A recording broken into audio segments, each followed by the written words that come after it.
All right, there's rumors in camp that apparently year two cornerback Amani could start over Jeff Okudah this season. Let's talk about it. Hit that subscribe button, bell icon button, share the video, and talk about what it could mean. Personally, it's too premature to panic about Jeff Okudah, right? Obviously, people want to go DEFCON 1000 and maybe start throwing out Tease Tabor things and stuff of that nature, but it's too early for that. What people got to understand is that it's a developmental position. You don't see the majority of corners that come in this league hit the ground running, excuse me. All right, it takes time. You got speed, you got agility, you got, technique, and you can be the technical marvel in college and come to the pros and it don't seem right. And honestly, playing cornerback in college and National Football League is a bit different. In college you can get away with a little bit more holding. You can get away with being a little bit more physical. National Football League has set it up where, they don't want no physicality from the DB. They want the DB just to be in position and the receiver to beat them up, hold them, push them, and catch the ball and get yardage. It's one of the toughest times in the National Football League to play DB. All right? It's tough. It's the hardest area. No stick 'em. It's a 5-yard chuck rule. You can't be physical, defensive receiver. So you got to understand there is a learning curve there. And people forgot when Darius Slay was a rookie and they forced him in there to play in a zone system and he struggled playing zone, but eventually he got better. Eventually he mastered zone, he mastered man, and he mastered the position to the best of his abilities while being in Detroit. All right? When you go up there and take a corner at number 3, the expectations are high as giraffe pussy. Y'all want him to go out there and be Darrelle Revis prime Darrelle Revis year 1. That was not going to happen. Maybe week 8 he can be really good. Maybe week 10 he could be really good. But the expectations were too high. Great football player, but people didn't understand as well is that the Lions don't generate a pass rush, so it's going to be even tougher playing cornerback here.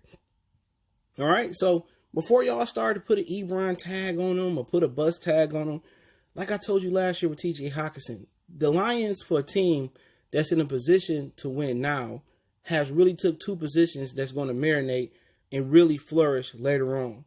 Now, tight ends from year 1 to year 2 do for pretty good. Look at George Kittle's, all right? From year 2 to 3, maybe they even do really good. It takes time. This is why you don't see a lot of tight ends going the first round or high. It is why you don't see a lot of corners going to top 5. It's a position that doesn't pay off right now. Okay? So it's a little bit premature.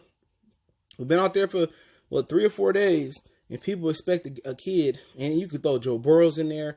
You could throw a lot of different guys that got drafted this year.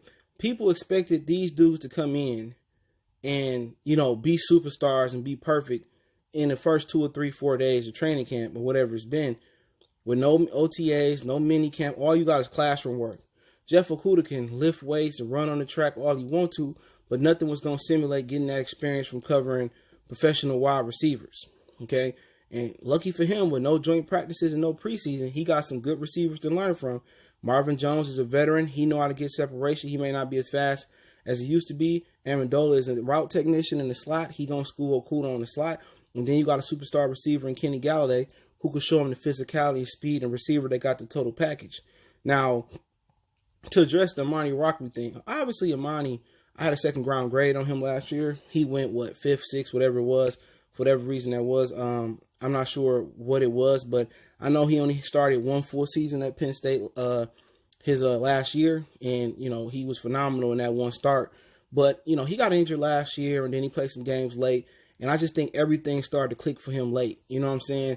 The game slowed down for him. His ball skills came into play. And he just scratching the surface of what his potential really can be. My vision was that Okudah and Oruwariye was going to be starting bookends, one corner, another corner at some point in the near future. But right now, Okudah seemed not to be up to the speed that they want him to be. And that's okay. Joe Burrows threw a few picks the other day. It happens. People say, Bengals quarterback a butt. I mean, Bill Polian said it best about Joe Burrows. He probably going to struggle this year from the lack of reps, preseason, OTAs, joint practices, mini camps.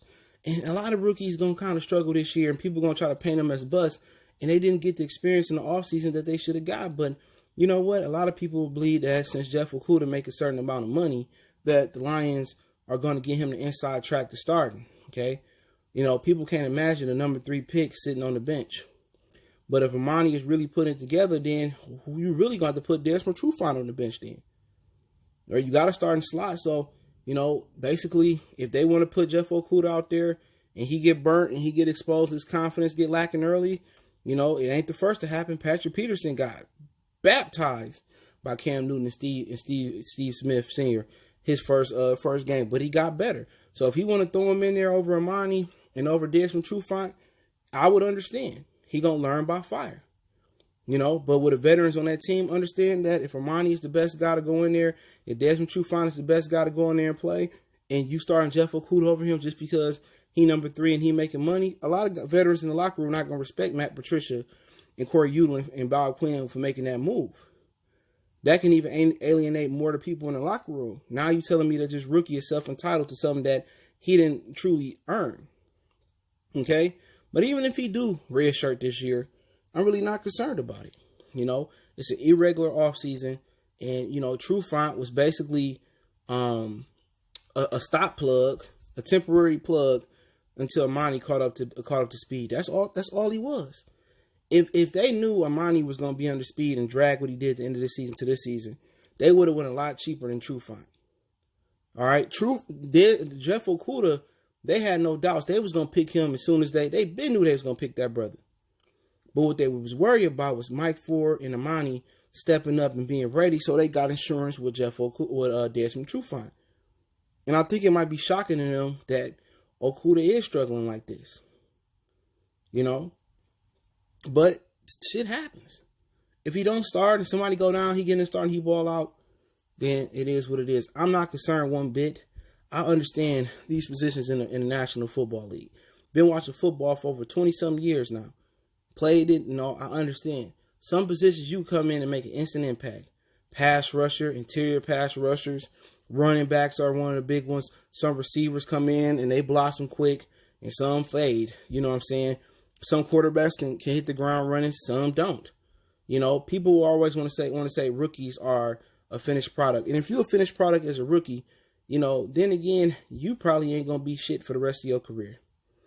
But I'm zero concerned. It's just too early to talk about this. Amani can start having a string of bad days and Okudah can get good, or Desmond Trufant can go down, or he can have a bad string and Jeff Okudah get better and better as Cam go. It happens. That is a tough position. I remember reading Darius Slay getting cooked by Calvin Johnson on a regular basis. And people say, well, that's Calvin. Well, hey, you're going to be seeing Calvin-like talent all over this season. Allen Robinson, he pretty good. He from Detroit. Salute to him. Then you go down to Green Bay. Devontae Adams, he pretty good. Then you going down to Arizona. You know what I'm saying? Larry Fitzgerald ain't no slouch. And DeAndre Hopkins is maybe one of the best to ever do it. And then you go see Michael Thomas. Come on. And then, God's sakes, it's a bye. So, you know, it's just too early, man. Too early, man.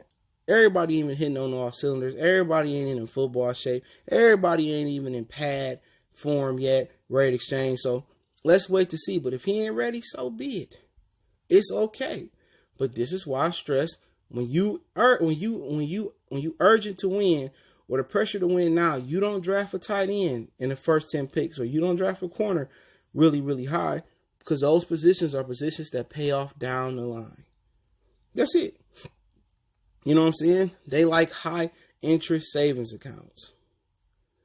Okudah's going to be a great player. It's just going to take some time. Amani going to be a great player. Just look at it that way. If we don't win this year, it's okay. It's a COVID year. But think about it. Okudah going to develop.